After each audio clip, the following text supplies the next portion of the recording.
All right, the water for letting me know, Bishop. Can you brothers hear me now? It should be working now because I had the mute button was on. I didn't realize it. Um, okay, cool. All right, so let me start that over again. Barakateh Hawa Bashem Haushai Bashem Rachakudash. Welcome to another live lesson. The name of this one is um, and they shall take away certain of you being idle. And pretty much that's a direct quote from the book of Second Ezra 16. And pretty much that's the consensus that's happening right now. Because as you look about on the earth today, these different governments that are being run by the international bankers, the whole idea is they're making it harder and harder for people to move about in this society. You know, it starts off with the entertainment and the being able to go from state to state, flying on planes, riding on buses, trains, and things of that nature. Starting with the people that work for the state, for the government, so on and so forth. And this is all by design, because eventually it's going to trickle over to everybody else. Once they get the legislation in, they're saying, no, it's not going to be mandatory. It's going to be this, that, and the other. But once they get some sort of legislation in place, then what they do is they expand on that legislation, because that's what they do. This is why when you go back to 1910, when they had that meeting on Jekyll Island, the whole thing was to get the bill passed.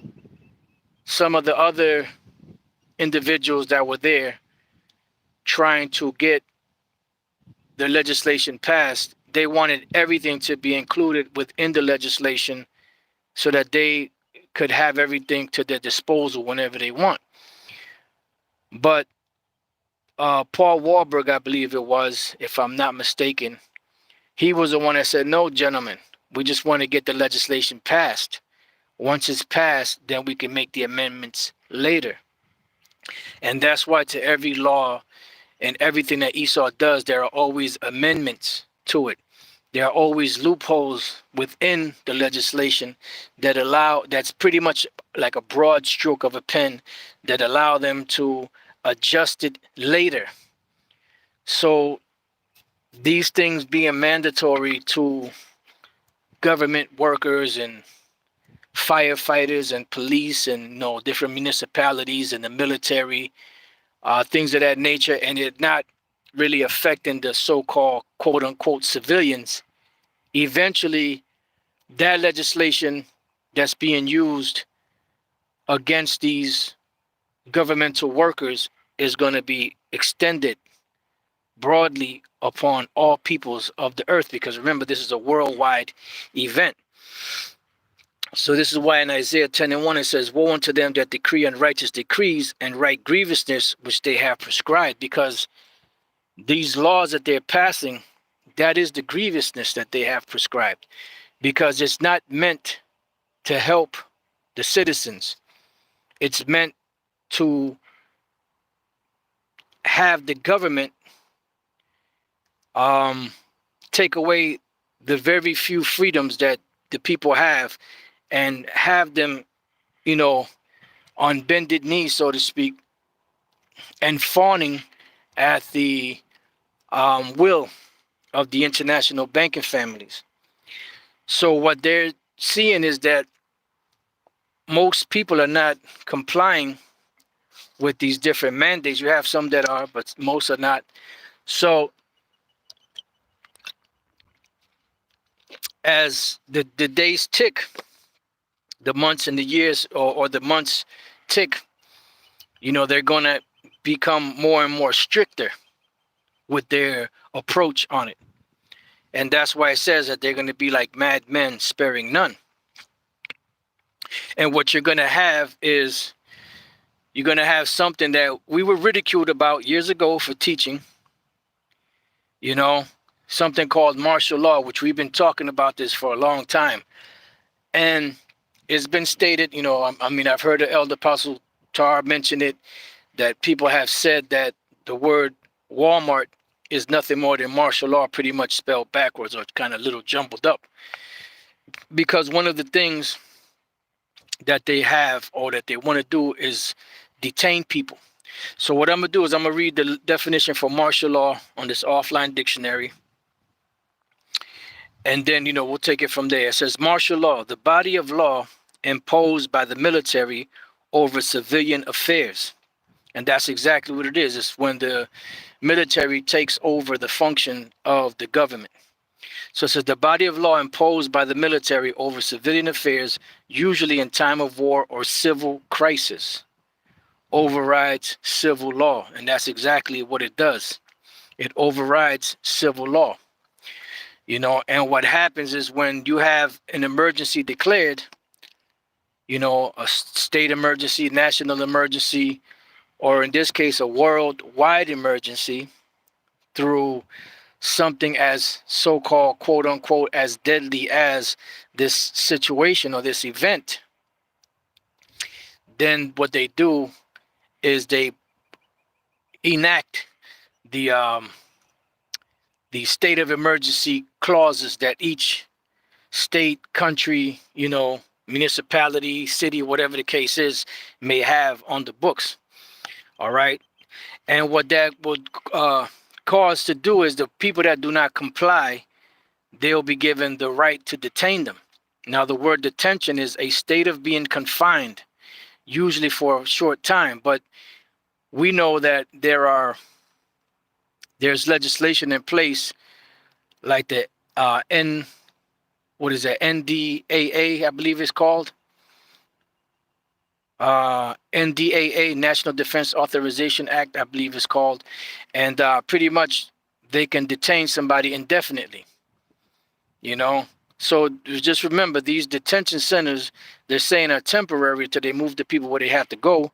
But it could be, they could set it up as long as they want. So that's the word for detention. And pretty much what they want to do is those that don't comply is going to make it hard for them. Then they have something called labor camps. A labor camp is a penal institution for political prisoners who are used as forced labor.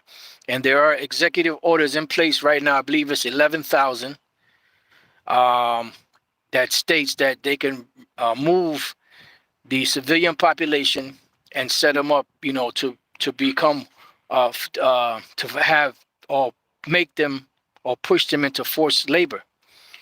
And then finally, you have something called a penal colony, which you have a penal institution where prisoners are exiled, often located on an island from which escape is difficult or impossible, you know. And this is why we read, let's go to the book of Revelation, the 2nd chapter, and the 10th verse, and it says, fear none of those things which thou shalt suffer. Behold, the devil shall cast some of you into prison, that you may be tried, and you shall have tribulation 10 days.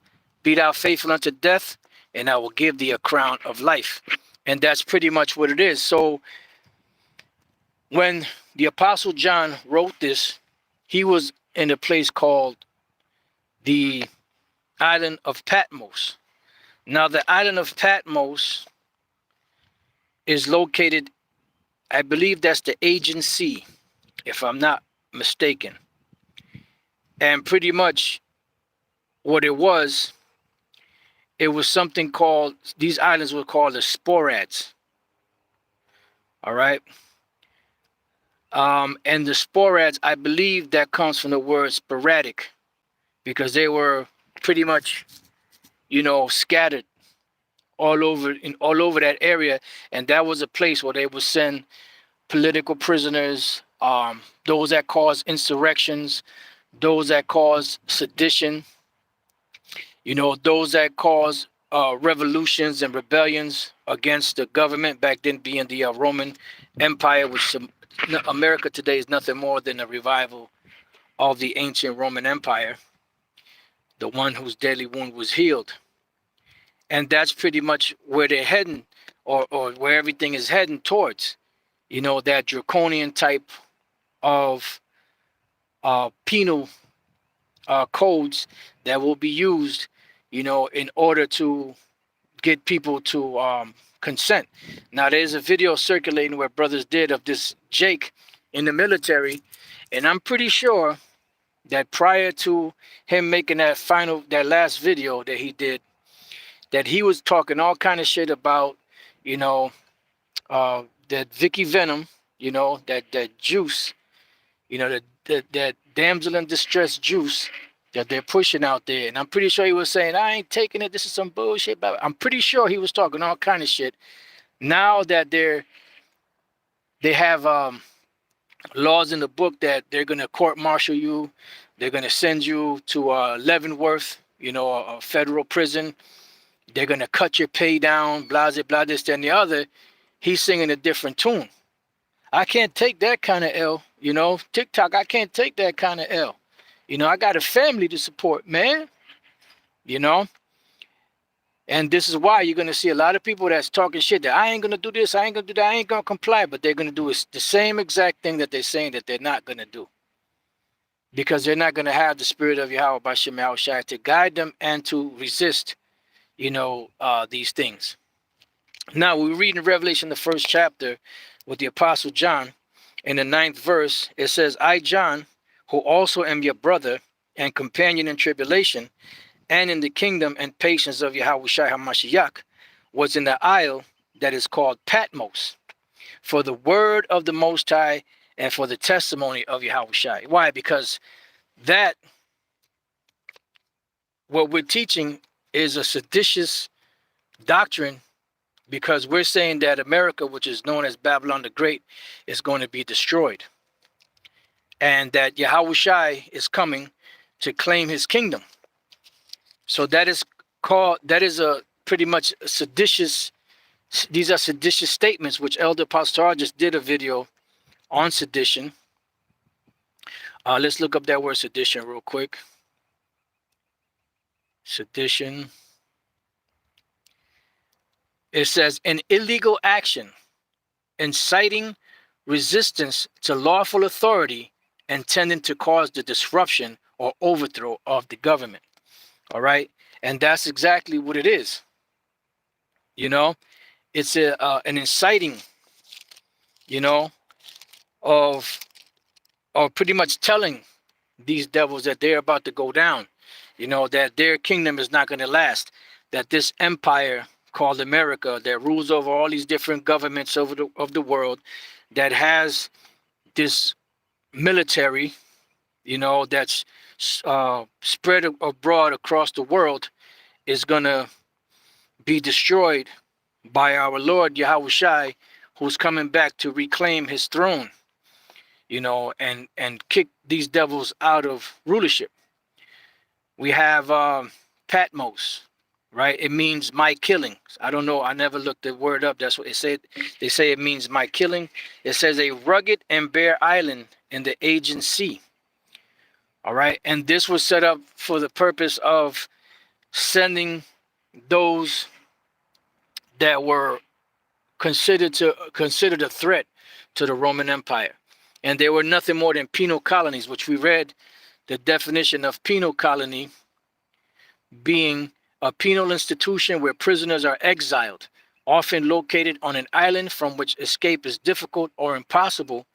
And this is why they built that out there in the Bay, I believe it was, that prison called Alcatraz, because it was thought to be unescapable.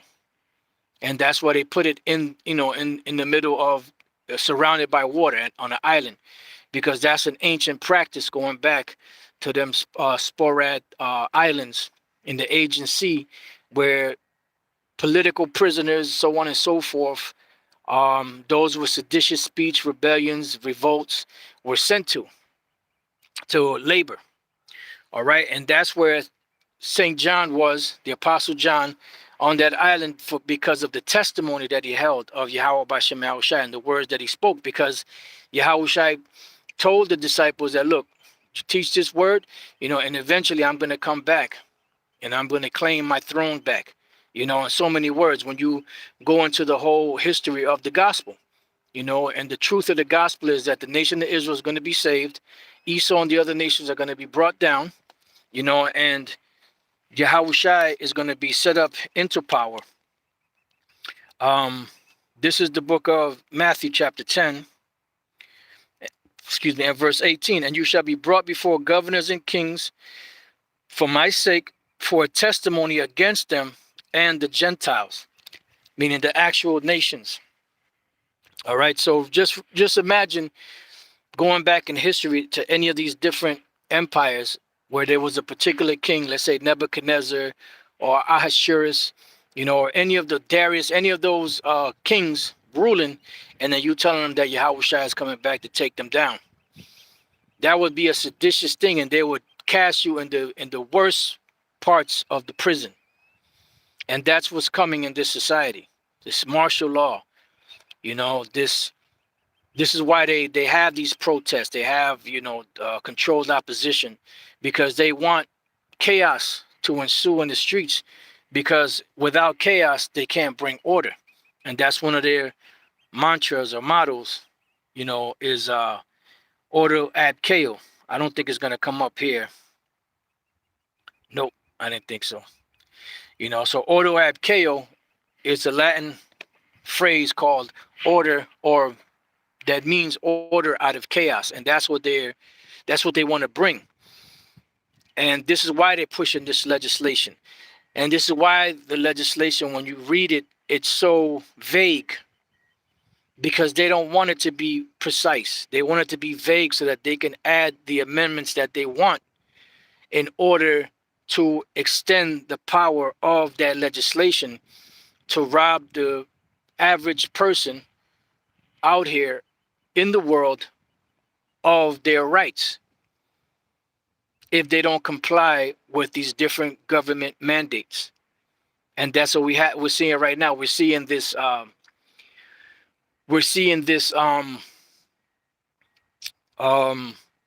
dragon, the beast speaking as a dragon, and that's how they speaking as a dragon. Let me get this precept here, and then I have another precept I want to go into. Let me just hold on to this. All right, so this is the book of Matthew chapter 2 verse 1. Now when Yahushua was born in Bethlehem of Judea in the days of Herod the king. So Herod, who was an Edomite, he was king of the Jews at the time. He was set up by the Roman authorities to be the king over Israel, right? So he's the ruler, the sole ruler of the Israelites, right? It says, behold, there came wise men from the east to Jerusalem, saying, where is he that is born king of the Jews? See, where is he that's born king of the Jews? For we have seen his star in the east and are come to worship him. So this was a sign that the king of Israel was born. So they came to worship the Lord, because they came to pay homage pretty much to Yahushai, and they brought him gifts and all of that. So when this came into the ears of Herod, who's supposed to be the ruler and the king of the Jews, which he wasn't a Jew, he was an Israel, he wasn't an Israelite, he was an Edomite. This was a threat to him, to his kingdom, to the throne, to his successors, which were his children, his sons. So this is what it says, is when Herod the king had heard these things, he was troubled, and all Jerusalem with him. So even these Sambos among Jake, they were even troubled. Wait a minute, what do you mean born king of the Jews? You're the king. And those are the same ones that said we have no king but Caesar. All right. So this was a seditious thing that was happening here. And this was just on a small scale, dealing with just over Israel, not even dealing with the Roman Empire and all that, just dealing with Israel. right? It says, and when he had gathered all the chief priests and scribes of the people together, he demanded of them where Yahushua should be born, because he gathered all of the heads among all of the sects or the factions of Jake back then, of the, leaders in them, to find out where this king should be born. It says, and they said unto him, in Bethlehem of Judea, for thus it is written by the prophet. And that's why he called them. He didn't call them to seek their counsel or their wisdom. He just called them because of the scriptures. But wait a minute, he's the king of the Jews. You mean to tell me you don't know, that the scriptures say that Yahushua will be born, the king will be born in Bethlehem? That shows you, as the scriptures say, none of the wicked shall understand. So he had to seek to other Israelites to get the answers. And this was considered to be a very seditious thing. And this extended into the rulers of Israel at the time, this what they call the Sanhedrin. And they were even, worried about their positions, being taken. This is St. John 11:47.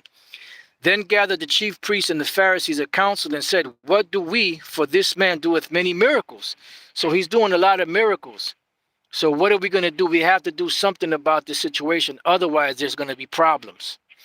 It says, if we let him thus alone, all men will believe on him, and the Romans shall come and take away both our place and nation. So you have to remember that these men were filthy rich, because of the position that they held. And if they didn't do something about Yahushua, the Romans would take them out of that position and they would not make any more money. That's why when Yahushua saw them coming to the temple and, dropping, those tights, he said they're giving of their abundance. But this woman, she's given all that she has. So her faith is what made her give all of that, because that's all that she had. That was all her living. But they were given out of the abundance of their treasures. So they were living fat. So they didn't want that to be disrupted.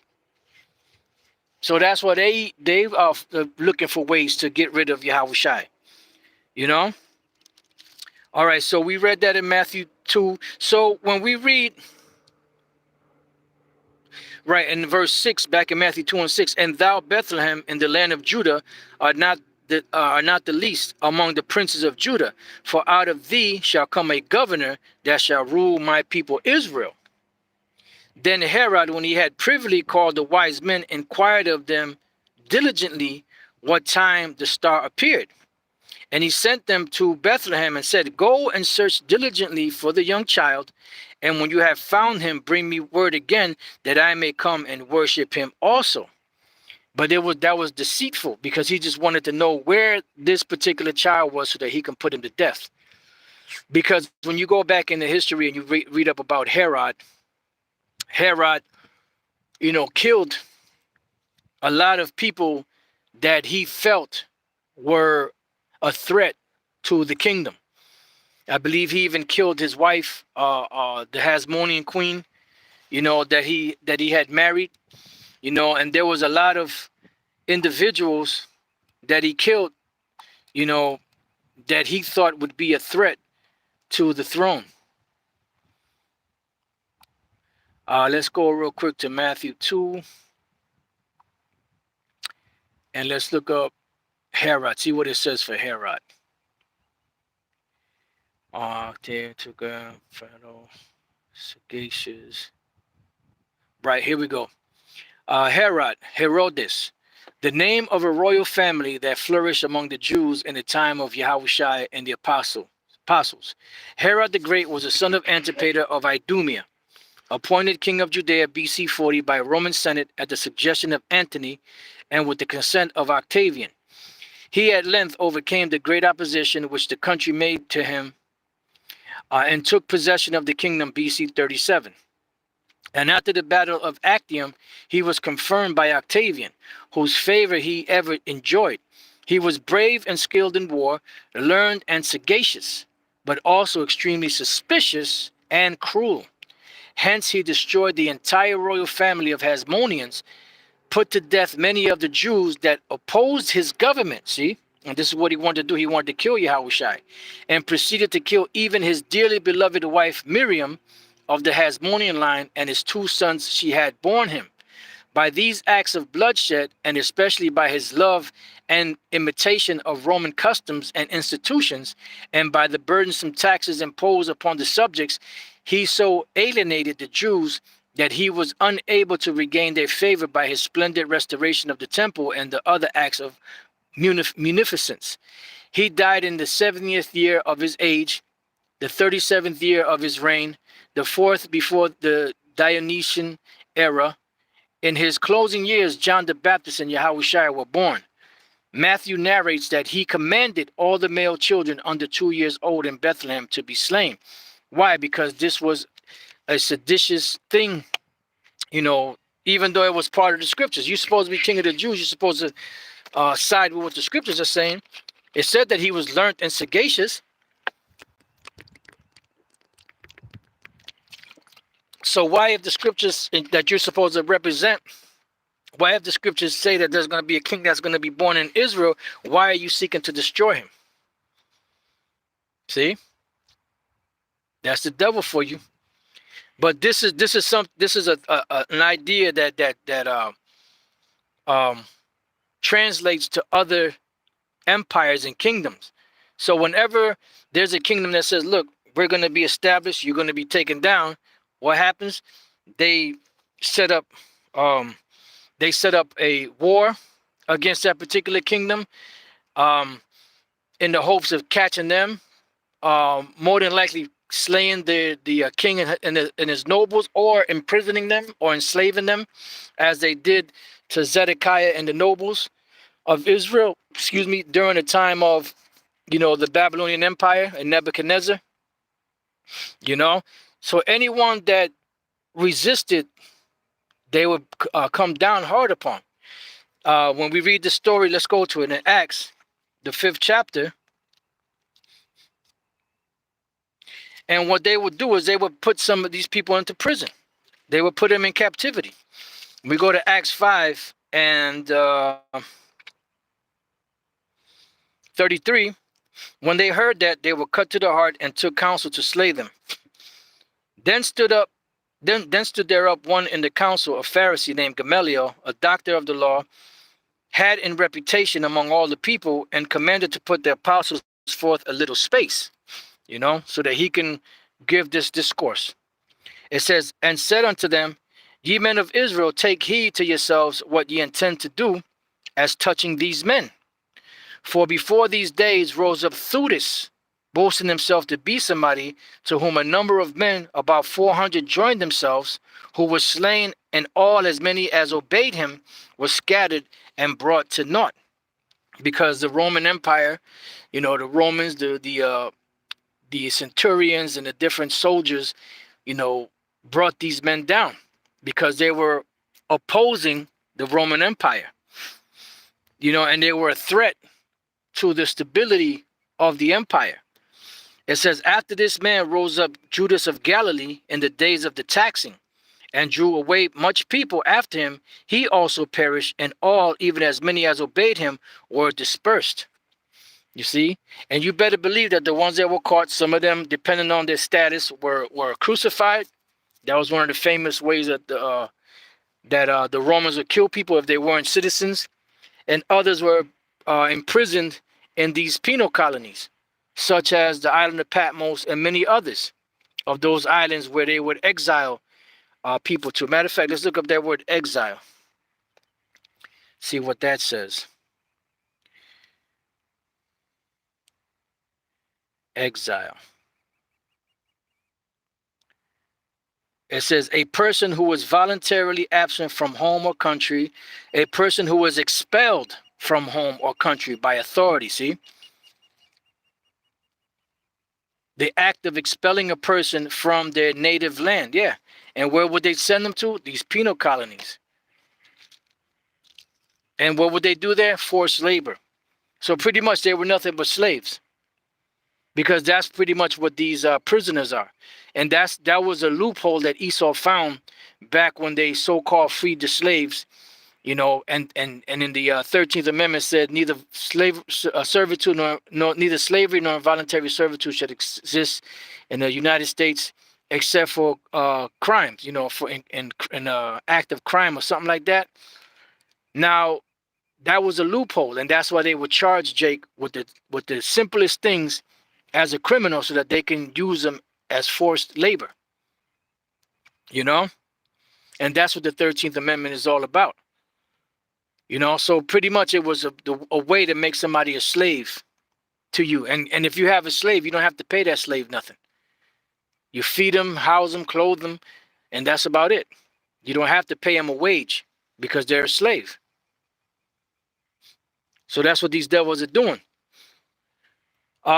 So those are examples, and there's many other examples, of those that were uprising against the Roman Empire back then. And today they're doing the same exact thing.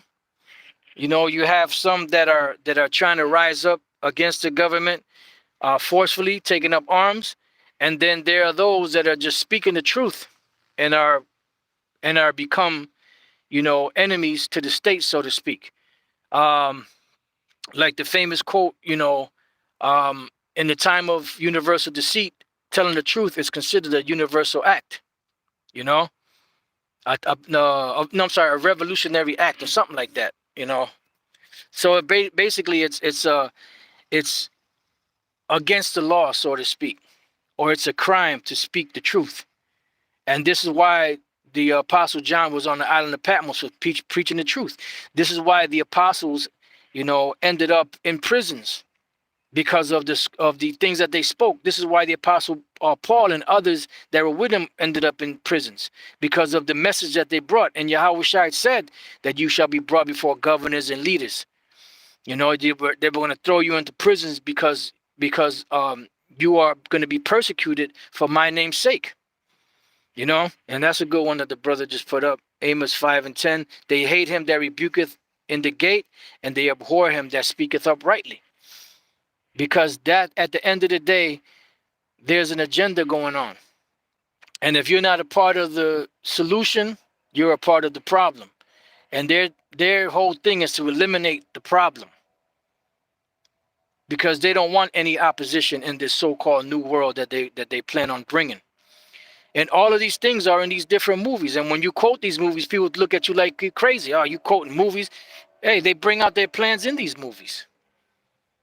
You go back and you watch 1984. You go back and you watch Handmaid's Tale. You go back and you watch Equilibrium and some of these other futuristic movies, Demolition Man.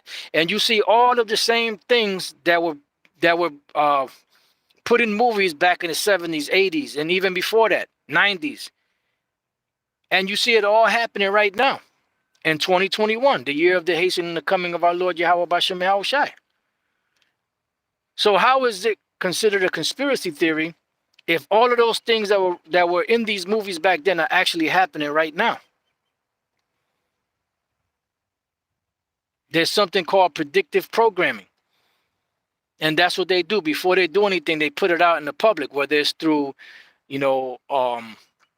cartoons, whether it's through these tabloids, whether it's through comedy, whether it's in movies, sitcoms, or whatever the case may be. They put it out there because they're advertising to the people what they plan on doing before they bring it to pass, because they're trying to be like the Most High. Remember, the Lord said, matter of fact, let's go to Isaiah 42:9. It says, behold, the former things are come to pass, and new things do I declare. Before they spring forth, I tell you of them. So this is why they do that, because they're trying to be like the Most High. So they're mimicking everything that the Most High is doing or does, but on the left-hand side.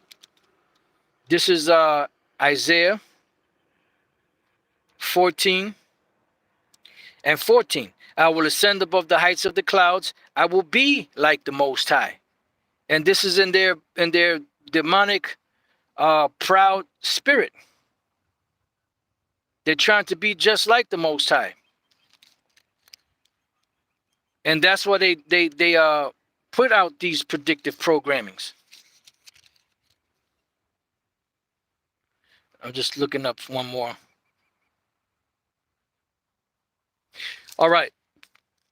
So that's what's coming. Martial law. You see the technology and the direction that it's all moving. You see that everything is being digitalized. You're seeing everything is working off of frequencies.